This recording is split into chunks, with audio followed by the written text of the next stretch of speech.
A ver, pensemos un momento. ¿Y si la manera en que nos enseñaron a leer y a escribir en el cole estuviera, digamos, equivocada? Suena fuerte, ¿verdad? Pues hoy vamos a meternos de lleno en una idea bastante radical de unos pedagogos pioneros, que básicamente proponen darle la vuelta por completo a cómo se enseña a leer y a escribir en las aulas.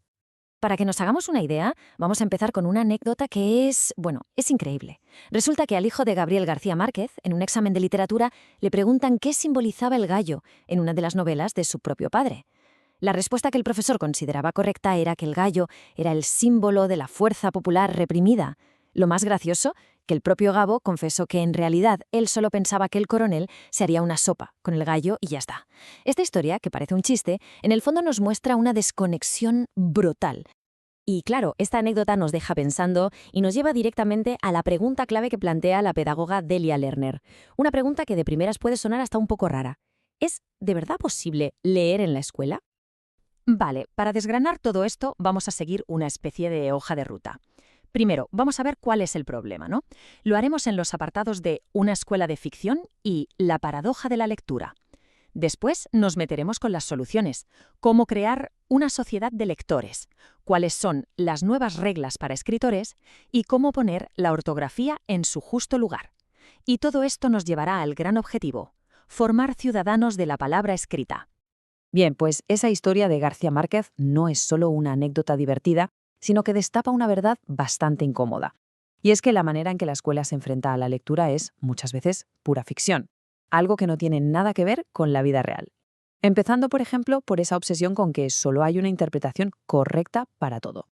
Es que en la escuela la lectura se desnaturaliza, por así decirlo. Se convierte en un ejercicio totalmente artificial. Si lo pensamos bien, el objetivo casi nunca es disfrutar o entender de verdad, sino que te evalúen. Se usan textos rarísimos, fragmentos que solo existen dentro de un libro de texto, y se da una importancia tremenda a leer en voz alta, palabra por palabra. Y eso, seamos sinceros, acaban matando esa lectura personal, silenciosa y reflexiva que hacemos todos los días en nuestra vida. Vale, entonces, ¿cuál es la raíz de todo este problema? Pues es una paradoja, una contradicción fundamental. La lógica de la vida y la lógica de la escuela simplemente van por caminos totalmente opuestos. Es que el contraste es brutal. En la vida real, ¿para qué leemos? Pues por placer, para informarnos de algo que nos interesa, para solucionar un problema, saltamos páginas, volvemos atrás, leemos en diagonal, usamos novelas, facturas, lo que sea. Pero en la escuela, en la escuela la cosa cambia. El propósito es casi siempre la nota. Los textos son esos fragmentos artificiales que decíamos y se exige una lectura súper rígida, lineal, literal, palabra por palabra. Es que son dos mundos que no se tocan. Y aquí llegamos a un punto clave. No se trata de echarle la culpa a los profesores, para nada. El problema es mucho más de fondo, es del sistema. Un sistema que necesita controlar las cosas de forma sencilla, dividir los contenidos en trocitos, poner notas a cada parte, gestionar el tiempo. Y claro, toda esa necesidad de control choca de frente con cómo aprendemos de verdad, que es un proceso mucho más complejo, desordenado y auténtico. Entonces, vale, ya hemos visto el problema. ¿Y ahora qué? ¿Cuál es la solución? Bueno, pues aquí es donde entra la propuesta potentísima de Delia Lerner.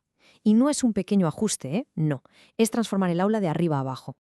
La idea central es esta: crear lo que ella llama una microsociedad de lectores y escritores.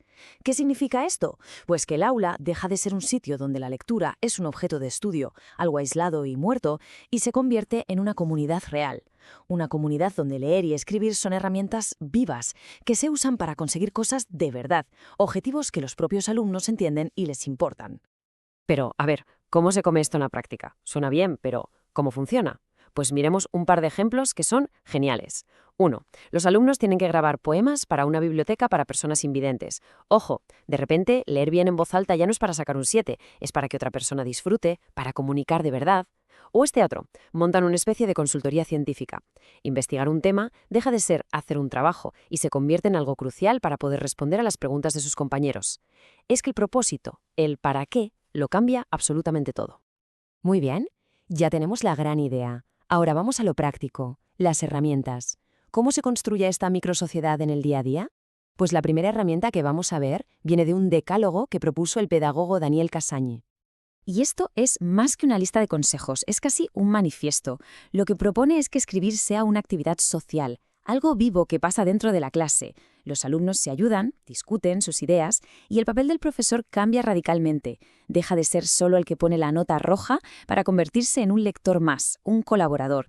Y, algo súper importante, los borradores, las notas, todo el proceso, todo eso se valora, no se tira a la basura. Es tan importante como el texto final.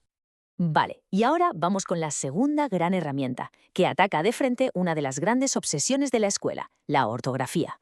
La pedagoga Mirta Torres le da un giro de 180 grados a cómo la entendemos. Y esta cita suya es potentísima. Lo que hace Torres es darle la vuelta a la tortilla. La ortografía deja de ser ese castigo, esa tarea aburrida de memorizar reglas, y se convierte en algo mucho más profundo. Es una cuestión de la identidad de quien escribe y de respeto por la persona que va a leer. Es tu carta de presentación, por así decirlo. Así que la filosofía de fondo es esta. Lo primero, lo más importante, es tener algo que decir.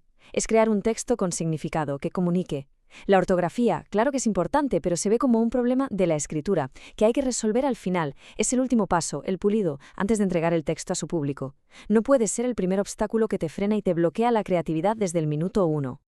El proceso entonces es muy lógico, primero a escribir y a revisar para que el texto tenga sentido, para que sea interesante, para que funcione. Después, en momentos concretos, el profe puede parar y decir, oye, vamos a pensar un momento por qué esta palabra se escribe así. Se reflexiona sobre cosas específicas. Y solo al final, justo antes de que el texto se publique o se entregue, llega el momento del pulido final, de la corrección a fondo, usando diccionarios, trabajando en equipo, lo que haga falta. Y con todo esto, con esta nueva forma de ver la lectura, la escritura y hasta la ortografía, llegamos al gran objetivo, a la meta final que hay detrás de toda esta transformación. Porque el punto de todo esto, al final del día, no es que los alumnos saquen mejores notas en los exámenes de lengua.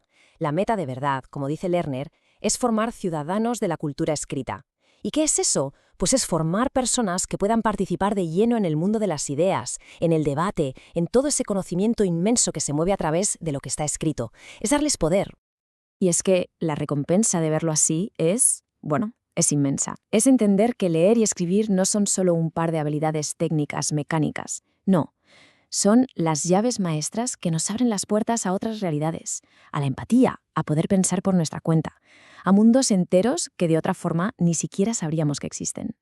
Así que, para terminar, queda una pregunta flotando en el aire, una pregunta para que reflexionemos. La escuela es el lugar donde se escribe el primer capítulo de nuestra relación con el saber, con la lectura. Y la gran pregunta es, ¿qué historia queremos que cuente ese primer capítulo? ¿Queremos que sea una historia de ejercicios mecánicos y de notas? ¿O preferimos que sea una historia de descubrimiento, de creación y, en definitiva, de libertad?